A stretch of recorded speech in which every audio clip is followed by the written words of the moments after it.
all over. You'll probably find them like throughout. There's one right there. Yep.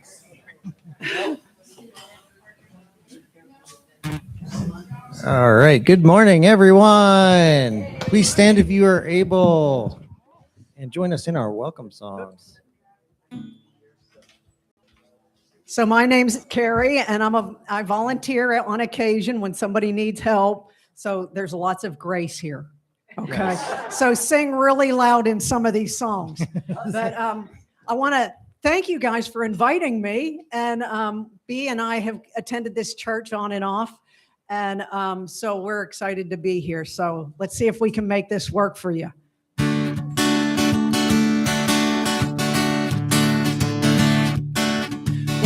Welcome, welcome. I'm glad you're here. You know, with wait me. a second. Hold What? on. It's not coming on. Everybody, hold it. We're going to start all over. Commercial break.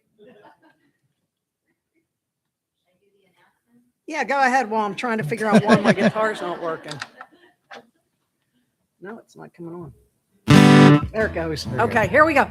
Take two. Hey. Everybody clap.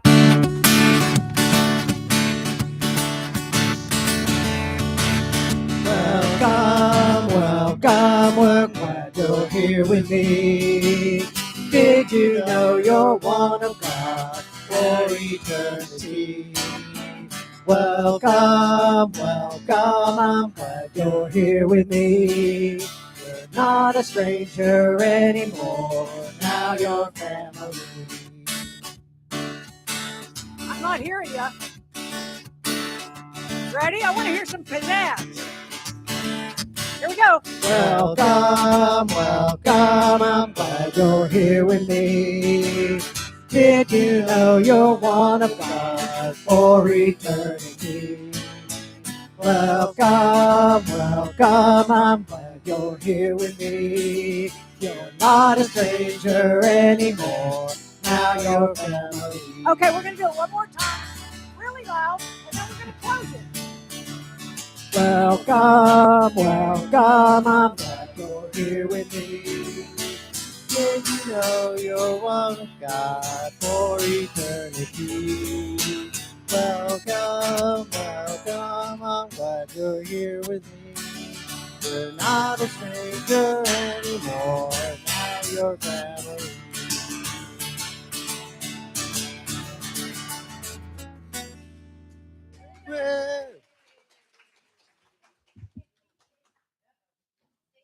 Stay standing and greet your neighbors.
Okay.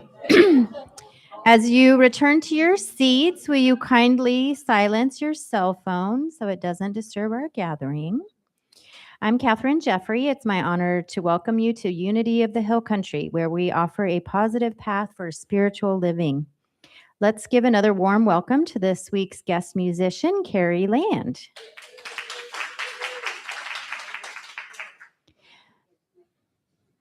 The Christ candle is lit, reminding us that Spirit is present in this very room. May this flame remind us that the Christ light lives within us and among us, now and always. And please join me in our opening prayer together.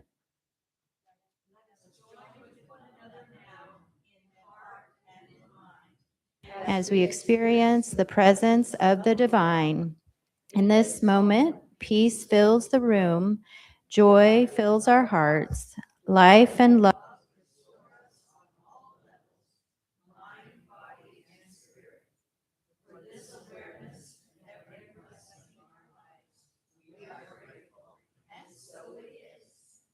Now let us affirm our statement of faith.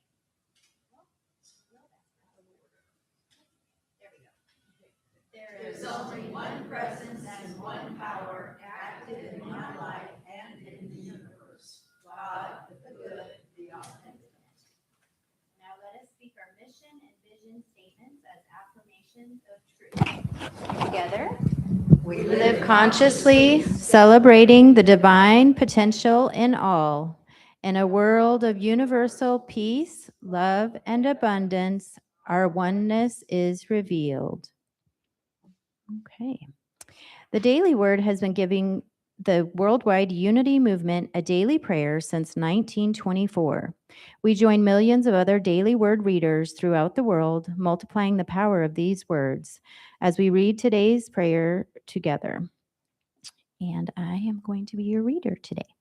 So today, inner peace. Secure, will you all join me in the affirmation? Oh, sorry. It's grace. It is inner peace. That's so funny. This book says something different. So, okay. Well, I will read from here. All good. It's okay. I got it. Okay. So, will you join me in our affirmation today? I am grateful for the blessing of grace. Grace often arrives quietly like a feather floating through the air, crossing my path at just the right moment. It's the gentle whisper reminding me God is with me and I am loved. It's a reminder that sometimes divine gifts are so subtle I might miss them. Whether a friend intuitively understands and forgives my cross mood, or a sudden breeze delights me on a warm day, blessings often come fleetingly, wrapped in everyday occurrences. But the more attentive I am to generosity and goodwill, the more I feel God's presence. I am also a vessel through which grace touches others. I offer my loving presence, helpful attitude, or kind words, gifts of grace given generously to whoever needs them most. No one has ever seen God. If we love one another, God abides in us, and his love is perfected in us. John 1:4-12. And will you join me again in the affirmation? I am grateful for the blessing of grace. All right. It is now time, for our congregational song, New Horizons. Apparently, I needed some grace today because I don't know how that song got mixed up. So apologies, folks. Grace is what I need.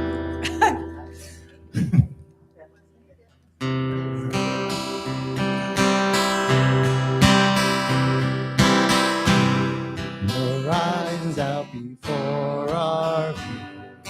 God is blessing me and you. There are castles in the air, dreams that we can share. Love is everywhere too. Horizons we are sure to find. Our present state of mind, and with Christ to show the way, we know every day that the sun will rise as the bluebirds fly over new horizons for me and you.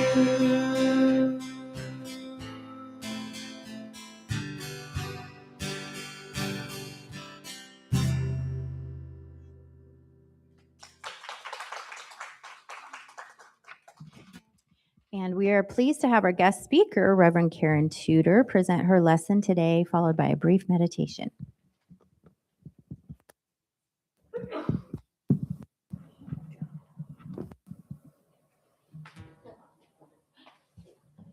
I'll try not to bump it then.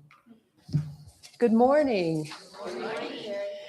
Thank you for being with us. Oh, okay. Can you hear me all right? Yeah, good.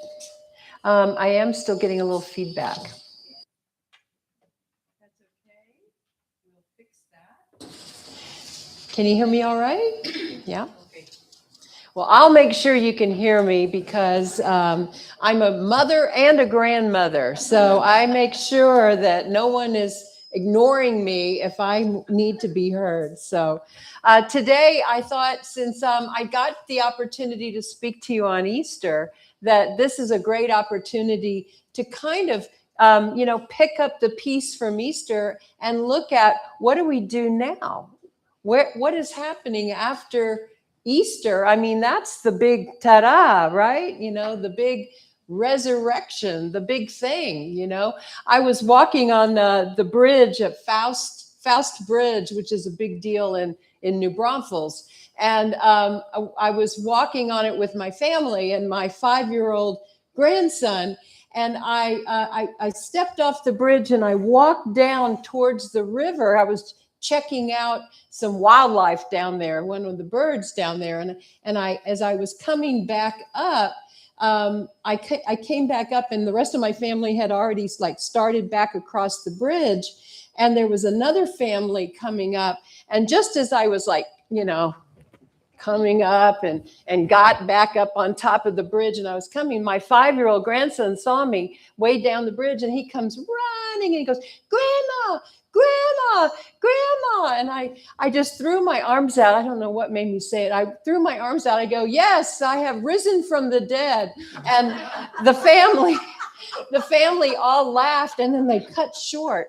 Like maybe they shouldn't be laughing or something. I didn't look at them. And then I thought, maybe I shouldn't have said that. It's Easter, and then I started judging all the things, was it theological? Is there something, do they think maybe I'm sick?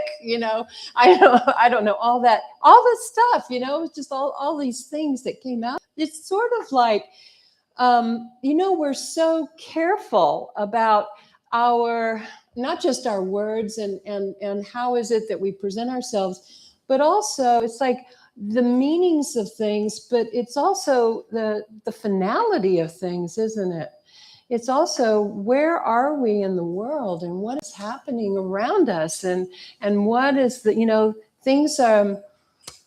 It's hard to know what to make light of, because things do seem different and sometimes heavier. And so what I want to do with you today is to know that life itself has deep meaning all the time, and that we matter, and that the resurrection is not to be taken lightly, but it is also to be known that it is a recurring event in our lives. Because after the resurrection, do we just live happily ever after and wander off into the sunset across the bridge like I did? Because last Sunday I said we do have periodic resurrection experiences throughout our lives, and overcoming challenges and up-leveling in consciousness as we learn and grow. And that is true. And actually, that is the most useful lesson we could carry back away with ourselves. So let's retrace our steps for a second. As we meet a challenge or an obstacle, a dead end of sorts, nothing we've tried seems to work anymore. That there is a chance in our lives that we continue to meet things that we haven't experienced, that the things that are in our past don't really work in this situation, or don't seem to be working, right? That sometimes we just get to a dead end, or to something that isn't working, and we're not really sure how to face this situation, no matter what stage of life we're at. Sometimes it is a stage of life we haven't experienced before. It's sort of like another tomb experience. It's sort of like a closed-in place, sort of a dead end. Because a tomb to us means death, or it means a closed-in not sure how to get out of here, of four walls that we really can't get out of. It can mean something has died, but what exactly has died? The truth is that in a tomb, there still has to be some kind of life still in the tomb. I mean, there's got to be some part of us that is still asking, what's next? There's some part of us that's trying to figure out how to get out, right? There's some part of us that's trying to figure out our way out. What is? There is life in the tomb, or else there's no resurrection. And so our tombs are fear, anger. These could be familiar tombs to us. They could be familiar places that we've been before. Guilt, depression, could be a dead-end job, could be addiction, loveless or difficult relationships. It's any problem that has come to a turning point in our lives. It could be something that we just don't know how to fix. Marion Bond West lives in one of those places sometimes. She says, I now have a homeless son.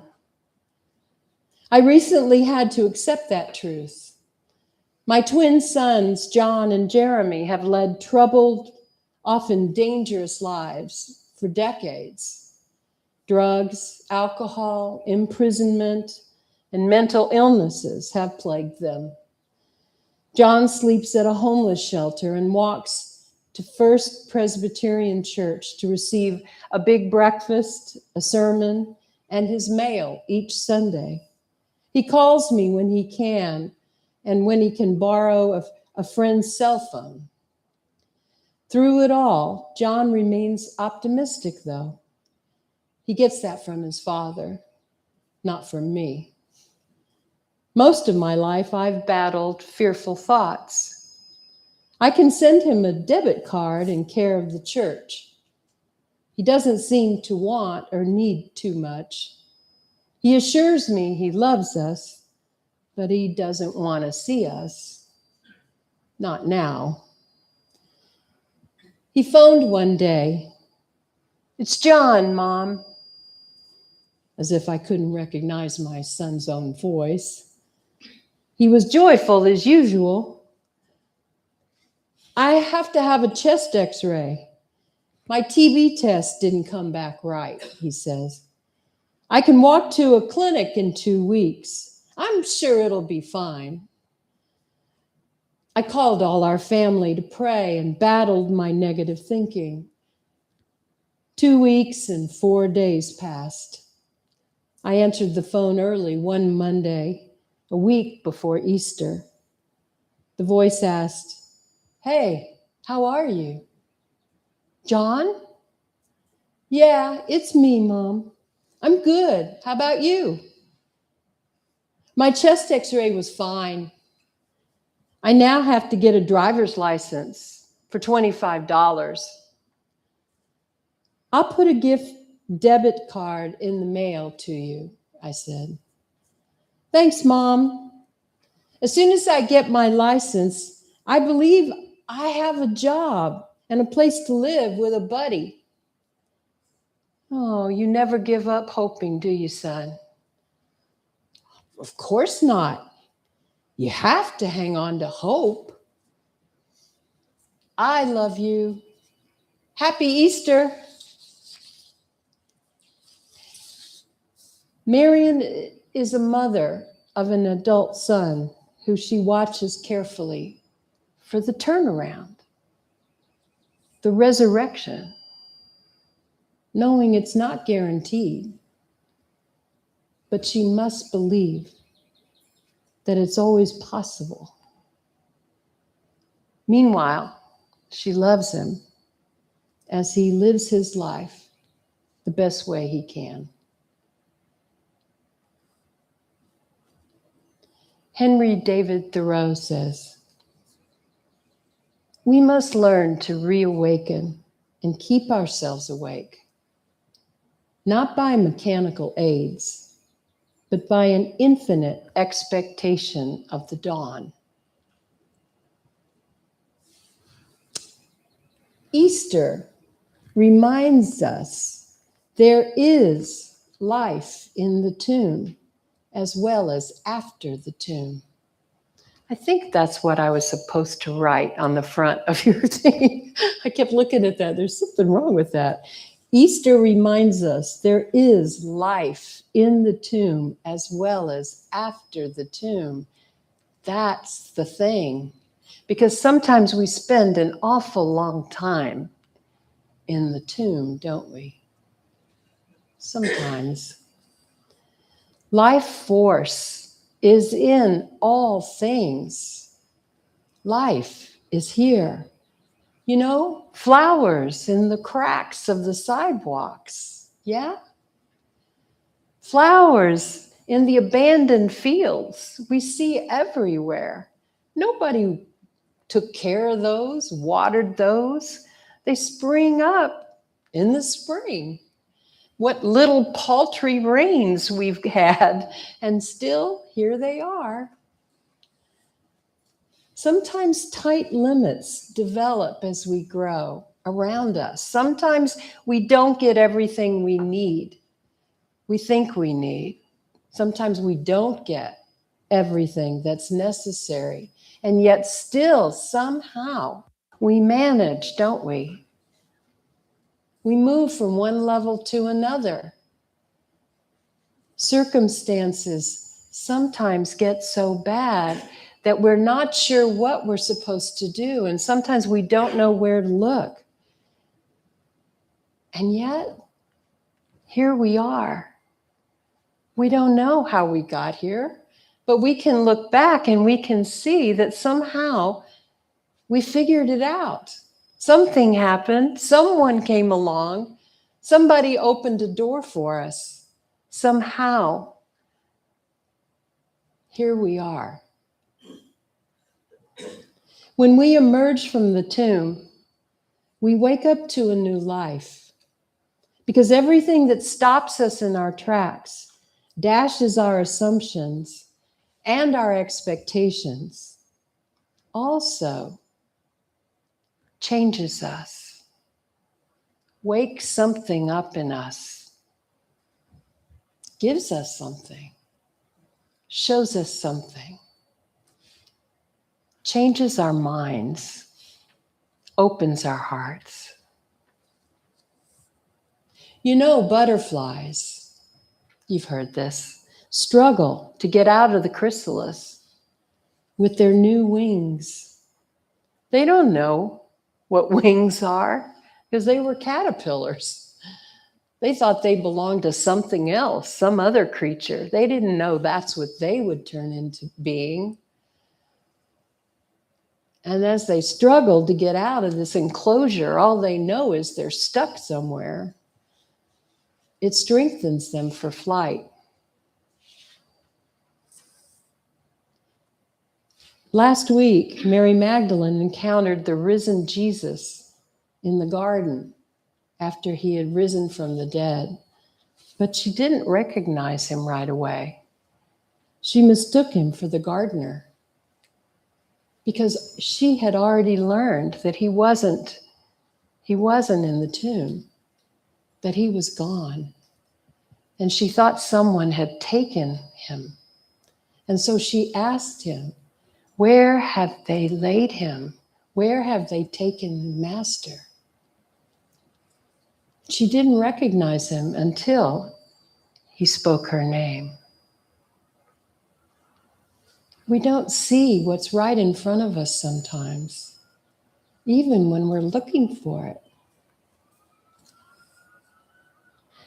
To be awake is to stop blocking what we don't understand and to open our eyes to see what is next, what is right before us, what is the answer.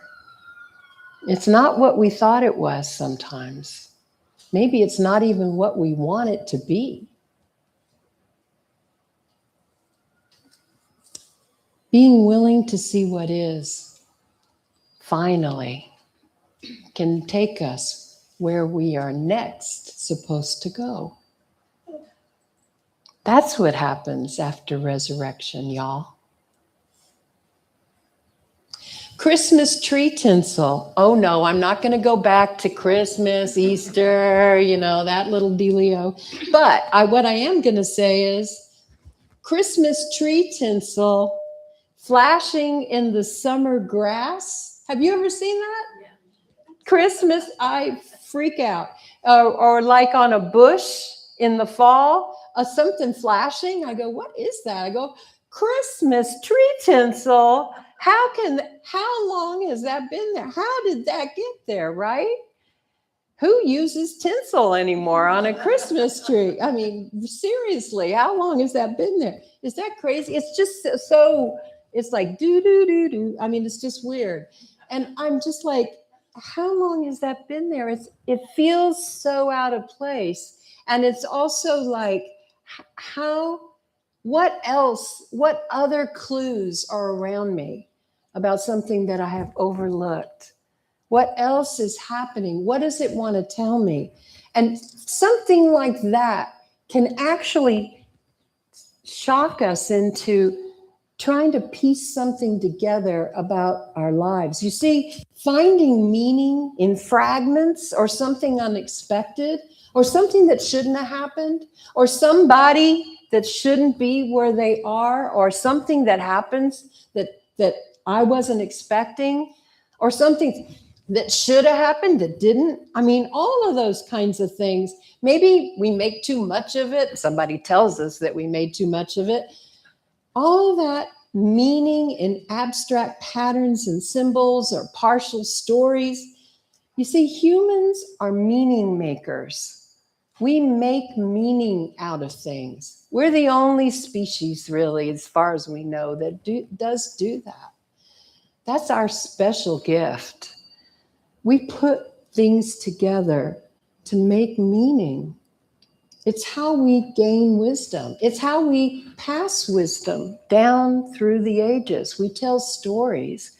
We keep wisdom in pieces, in songs, in poetry, in images, in paintings, in pictures, in art. That's how we do it, in language. The way we do that is we capture something that has meaning. So if you're trying to live a new life, don't expect the same road signs. Maybe don't hang out with the same travelers. 12-step taught me that. If you're on a new path now, maybe, just maybe, check out something new. Edward B. Lindemann said, one of life's most fulfilling moments occurs in the split second when the familiar is suddenly transformed into the dazzling aura of the profoundly new. That's a bunch of words. One of life's most fulfilling moments occurs in the split second when the familiar is suddenly transformed into the dazzling aura of the profoundly new. One moment to the next. Something unexpected. Something you didn't picture. You know that the picture that looks like a mess, and then you do that soft gaze thing, and then all of a sudden it's a 3D picture that wraps around your head. I don't know. I mean, I feel like I've stuck my head in something, I'm like, oh my God, it's on this side and it's on that side. And then all of a sudden it's 2D again. And I lost it. And then it'll wrap around my head again. That, like, I love that. I just absolutely love that. And it's like, how do they do that? And then I try to look at it 2D and I'm trying to see it now. No, I just want to see how they do this. I just want to see it. I can't figure it out. And then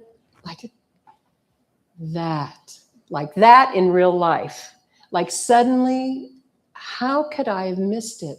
How could I not recognize Jesus in the garden? when I was actually looking for him until he called my name.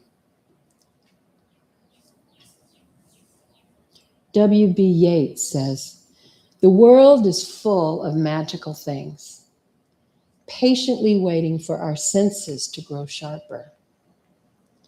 Marcel Proust, "The voyage of discovery is not in seeking new landscapes, but in having new eyes."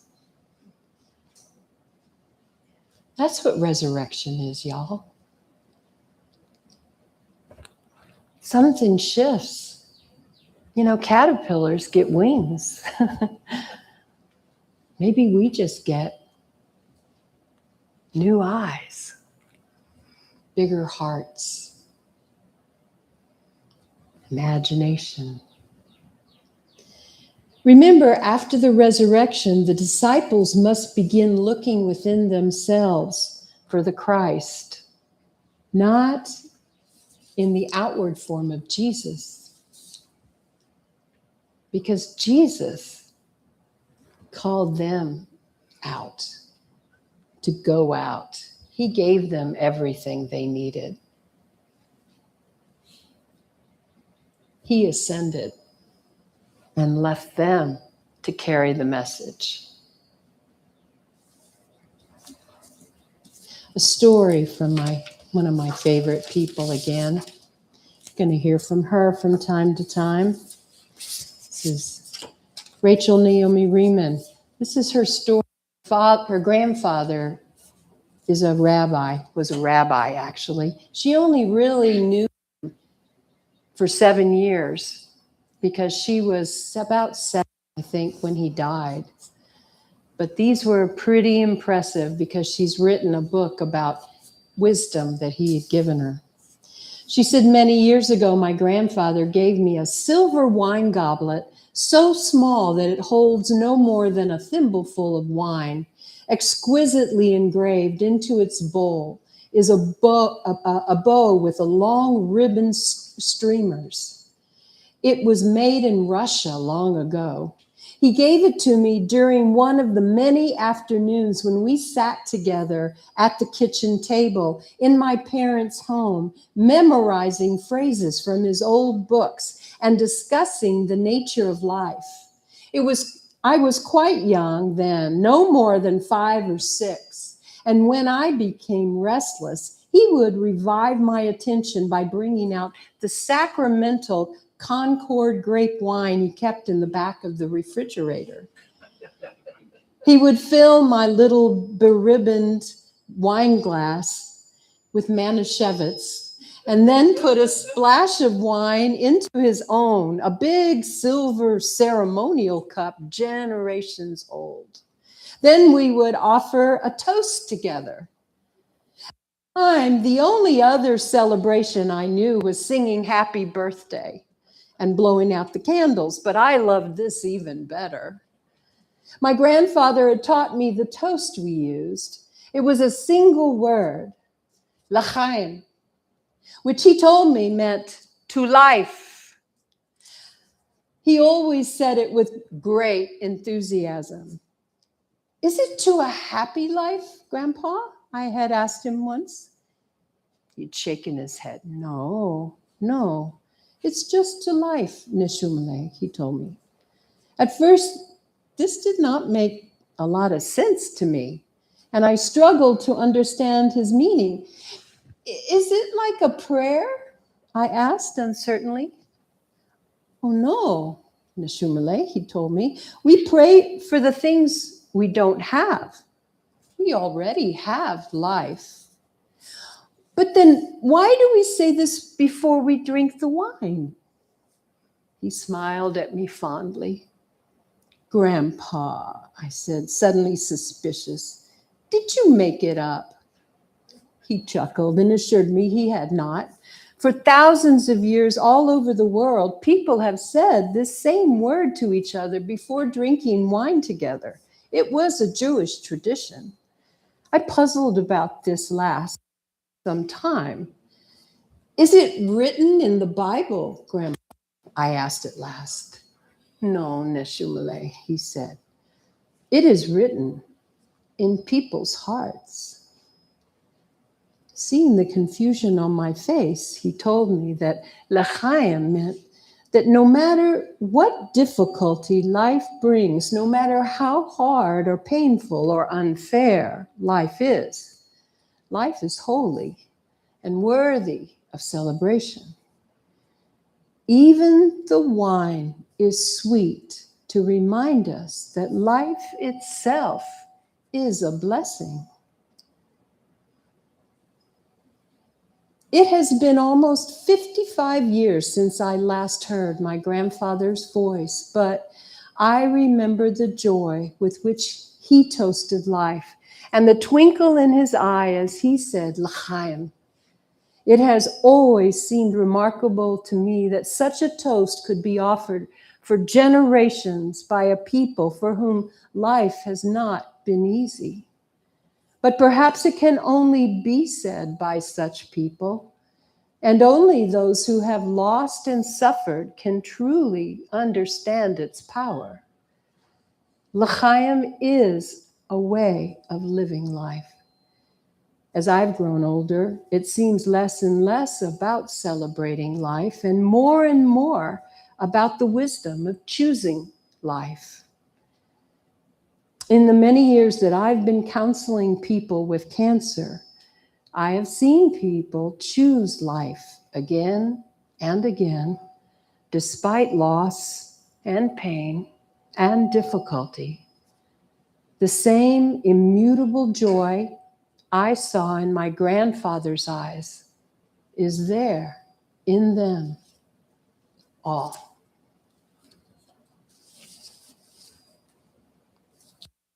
Diane Ackerman said, "Who would deduce the dragonfly from the larva, the iris from the bud, the lawyer from the infant? We are all shapeshifters and magical reinventors. Life is really a plural noun, a caravan of selves. L'chaim, y'all."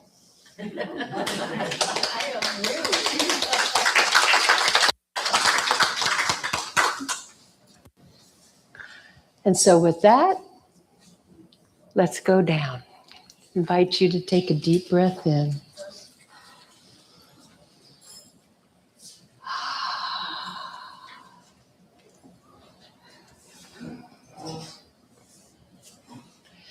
And so just settle into your seat,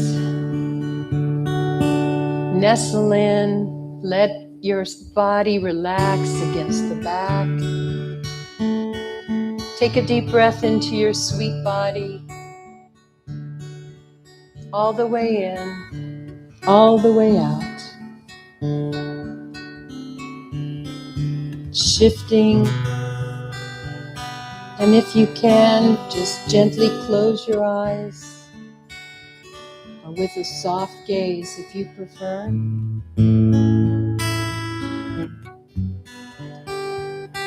And just know this is the vessel of our life on this plane, this sweet body.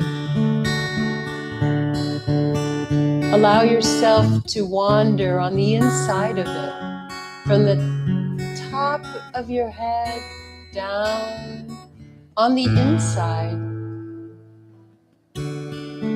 down to your shoulders, to the inside of your torso, down your spine, through all your lovely organs, to your hips,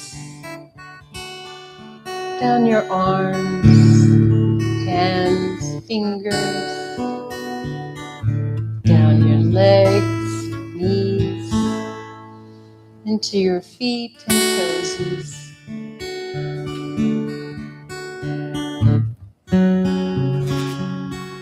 This body has carried us from infancy to this time and place. Breathe now.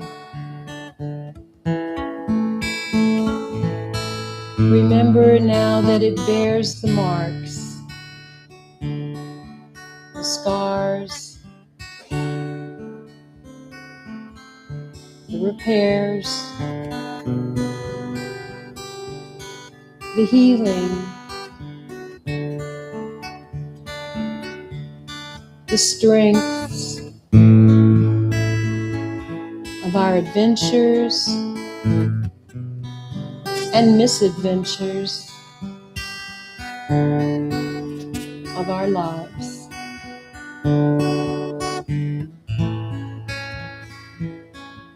Our little resurrections.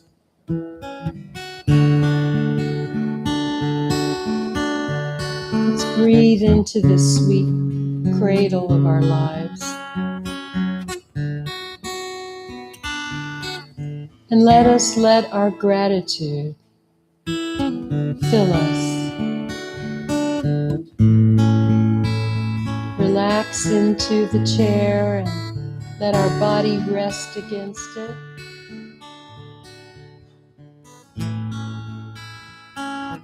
As we allow gratitude to fill us. Fill our torso with each breath. Continuing to grow greater and stronger.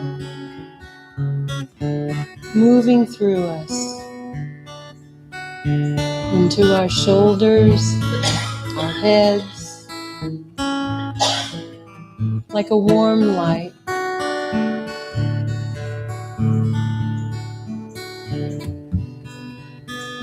Down our arms, hands and fingers.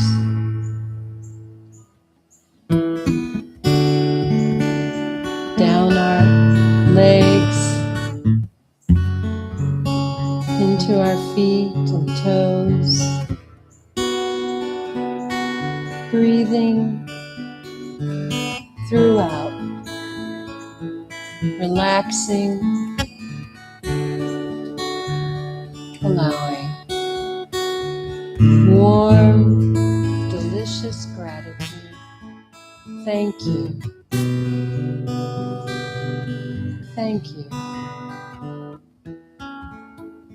Thank you. Filled with love.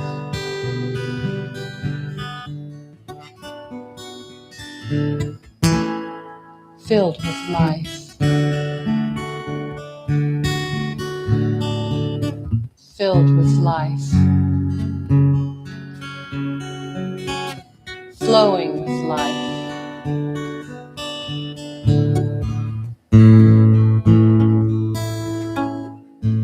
Moving with life.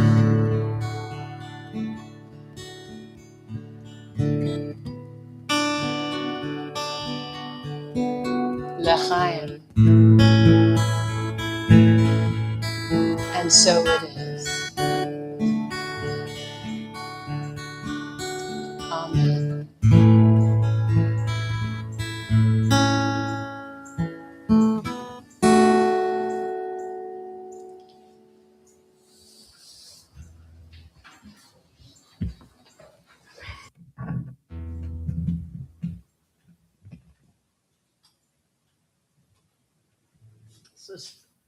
So while she was talking and Brad's coming up here, that song, and it resonated your message. So I'm just going to play a little bit because it just really hit along with that. So before we do this one.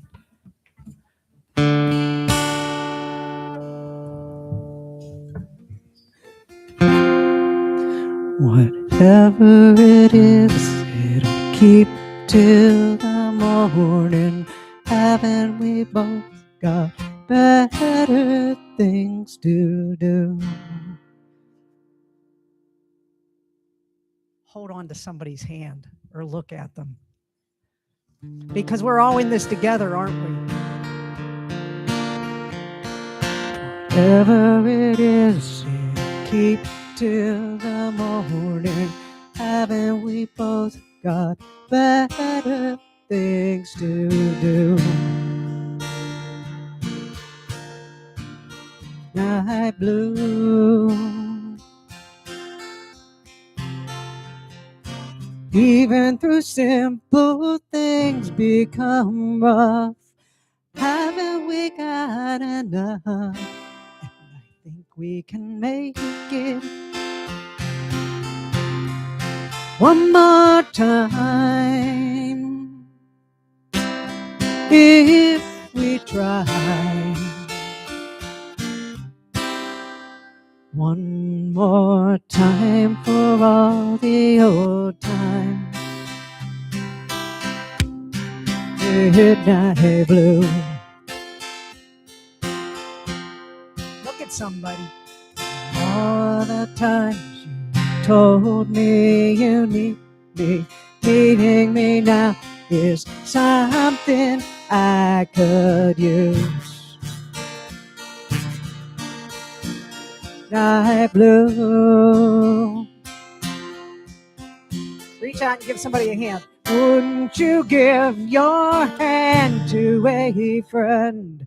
Maybe it's not the end, and I think we can make it one more time if we try. One more time for all the old times.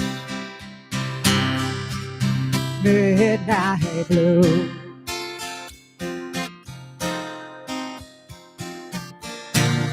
I think we can make it. I think we can make it. Oh, wouldn't you give your hand to a friend? Think of me as your friend, and I think we can make it one more time if we try. One more time for all the old times. Midnight blue. One more time. I think we can make it if we try. Looks like we're gonna make it if we try. One more time.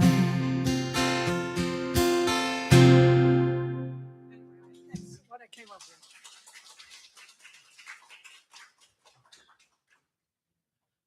Bonus song. I don't even know what I practiced this week for. We could have just gone with that. No, that just came. That just happened. Oh no, I love I it. apologize. Yeah, it was.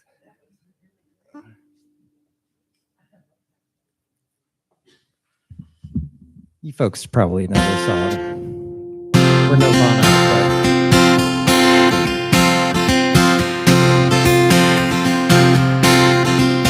I have climbed highest mountains. I have run through the fields only to be with you. Only to be with you. I have run, I have crawled, I have scaled these city walls, only to be with you. Put your hands together. But I still haven't found what I'm looking for. But I still haven't found what I'm looking for.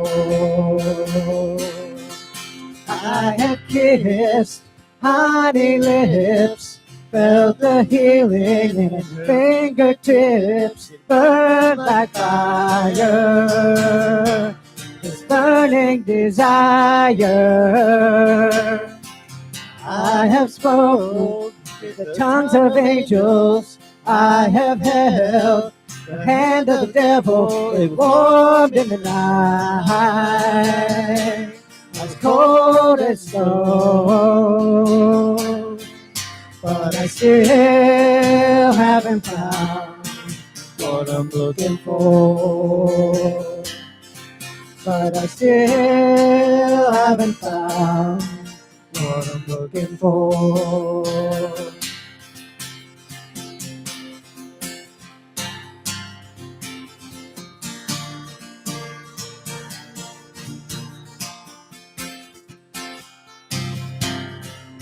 I believe in the kingdom come, and all the colors that will bleed into one, bleed into one. But yes, I'm still running. You broke the bonds and you loosed the chains, carried the cross of my shame, of my shame. You know I believe it, but I still haven't found what I'm looking for. But I still haven't found what I'm looking for. But I still haven't found what I'm looking for. But I still haven't found what I'm looking for.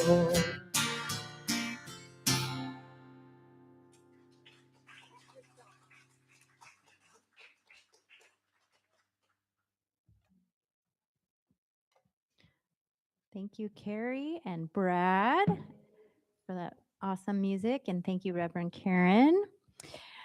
If this is your first time at Unity, we're glad you are here. And we hope that you find this to be a place of like-minded people and a place to belong. We teach spiritual tools that can help you no matter what is going on in your life. If we have any newcomers, we do have welcome packets, and an usher can bring you one. We now have an opportunity to support our spiritual community. As we prepare our gifts, we recognize that giving is an act of love, faith, and spiritual connection that puts us in the flow of everything good. Please bless what you're giving now and join us in our offering affirmation. Together, divine love as me blesses and multiplies all that I am, all that I give, and all that I receive, and I send it forth with my blessings and my love.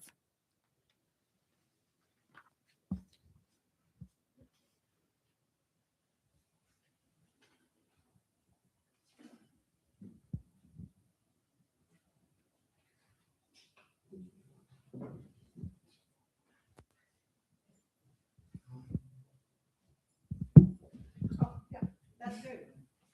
Oh, we forgot, Henry. Okay. That's okay. We can do quiet offering. Meditative.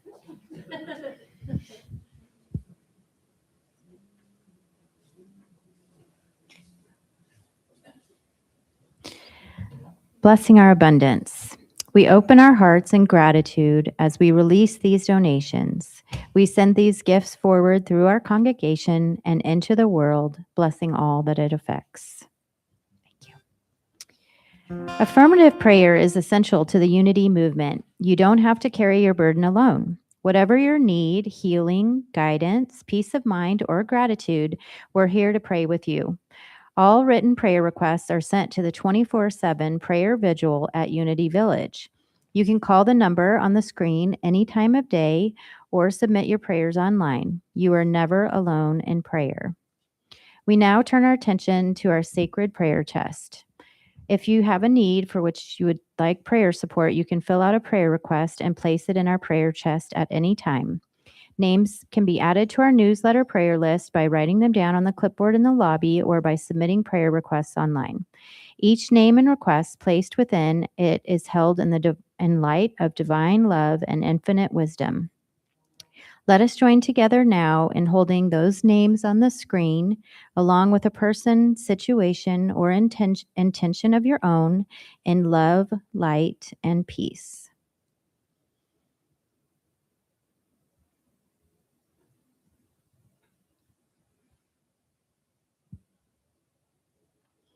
And so it is. Amen. Okay, and now for some announcements. All right. We are sad to announce the passing of Hetty Bonham.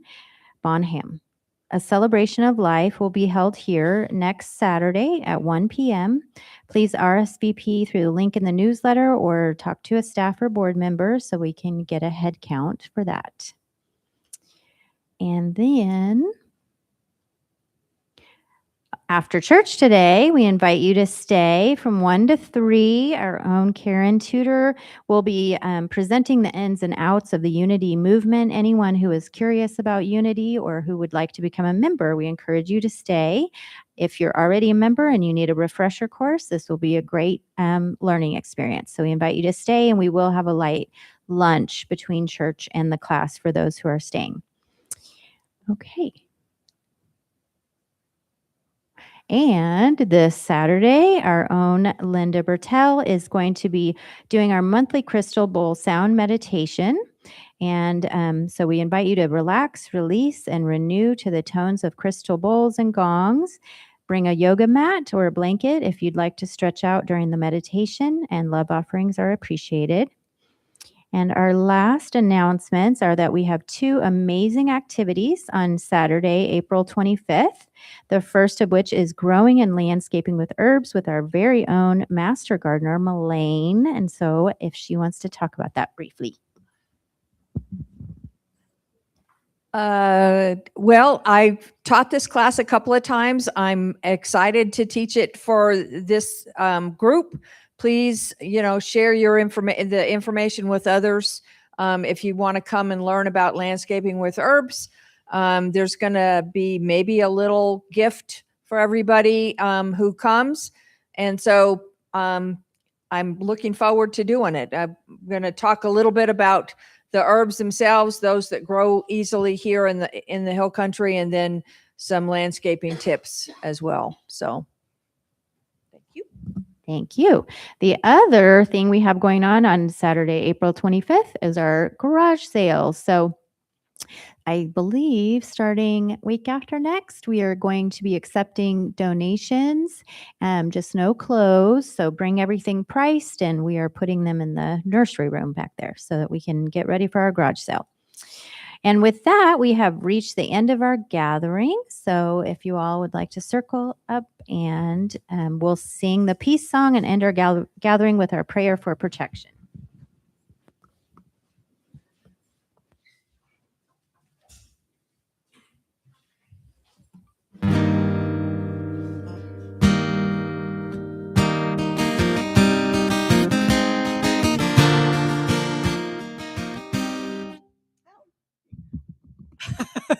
I thought you were joining me. No, that's okay. Whoops, let me see. Let me see if we can get the right key. Let there be peace on earth, and let it begin with me. Let there be peace on earth, the peace that was meant to be. With God as a anchor, family all are we. Let us walk with each other in perfect harmony. Let peace begin with me. Let this be the moment now. With every step I take, let this be my solemn vow.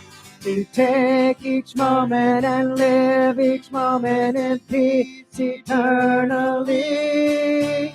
Let there be peace on earth, and let it begin with me. The light of God surrounds us. The love of God enfolds us.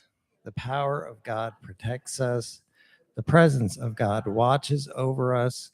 Wherever we are, God is, and all is well. What happened? I don't know. Freely, I think, freely there. I think. Oh, it was like it went so. I didn't. Yeah, that's why I'm just going to put the pink.